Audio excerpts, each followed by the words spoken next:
Adat suku Dayak berburu kepala musuh, lambang keberanian dan kebanggaan Dayak Iban.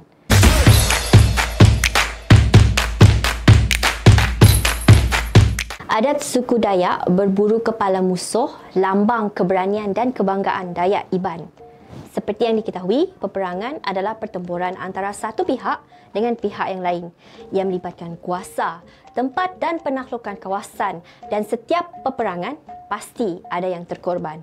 Sudah menjadi adat, pasti ada yang menang dan ada yang kalah.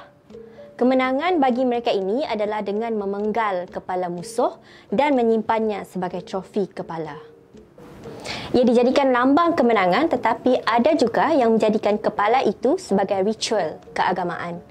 Selain daripada lambang kemenangan, ia juga adalah lambang kejantanan. Kaum Iban di Sarawak umpamanya mereka percaya bahawa seorang lelaki yang membawa pulang kepala adalah lambang kepada kejantanan. Tambahan pula, mereka akan diangkat sebagai orang yang terhormat dalam kalangan suku kaum mereka. Nganyau atau kayau adalah tradisi memburu kepala yang menjadi amalan kaum Dayak Iban pada suatu ketika dahulu. Namun kini, tradisi memburu kepala itu tidak lagi diamalkan dan telah diharamkan oleh kerajaan, terutama pada zaman penjajahan British. Ramai pihak berpendapat bahawa lelaki Iban yang berjaya memperolehi kepala dalam ekspedisi ngayau akan menjadi rebutan atau kegilaan ramai wanita. Ini kerana ia melambangkan keberanian dan jaminan kepercayaan bahawa lelaki tersebut mampu menjaga keselamatan wanita yang dikahwininya. Bagaimanapun, ia tidaklah tepat sepenuhnya kerana menurut kenyataan lisan dari penduduk Rumah Panjang Iban, ada juga lelaki yang sudah berkeluarga menyertai tradisi memburu kepala. Oleh itu, paling tepat kalau dikatakan bahawa aktiviti ngayau dijalankan adalah untuk mendapat penghormatan pada mata masyarakat.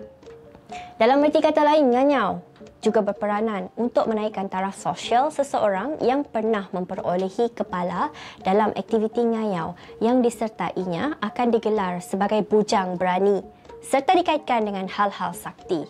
Masyarakat Iban tradisional tidak memandang ngayau sebagai perkara yang memudaratkan, malah berdasarkan cerita lisan juga, ngayau sentiasa dikaitkan dengan berbagai-bagai unsur positif, misalnya sebagai lambang keberanian, simbol kelakian serta martabat sosial. Untuk makluman, semasa pemerintahan Raja Brooke pada tahun 1839, tradisi ngayau telah dihentikan. Tindakan Brooke tersebut telah menimbulkan pelbagai reaksi daripada masyarakat Iban di Sarawak dan secara tidak langsung mengubah lanskap, budaya dan kepercayaan orang Iban terutama dalam konteks sosio-ekonomi dan politik mereka. Budaya dan adat tradisi masyarakat Iban dalam ngayau merupakan manifestasi adat dan kepercayaan komuniti itu. Hasil kajian mendapati bahawa sejarah ngayau telah meninggalkan kesan yang mendalam terhadap pembentukan identiti budaya mereka sebagai sebuah etnik peribumi Sarawak yang kaya dengan adat istiadat dan warisan.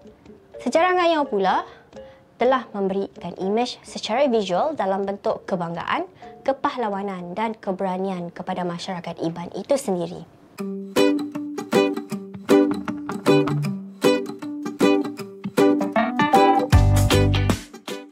Ikut kami, saya baca e-Akhbar, News Sarawak Tribune dan Suara Sarawak di telefon pintar. Register free app STSS e-paper now.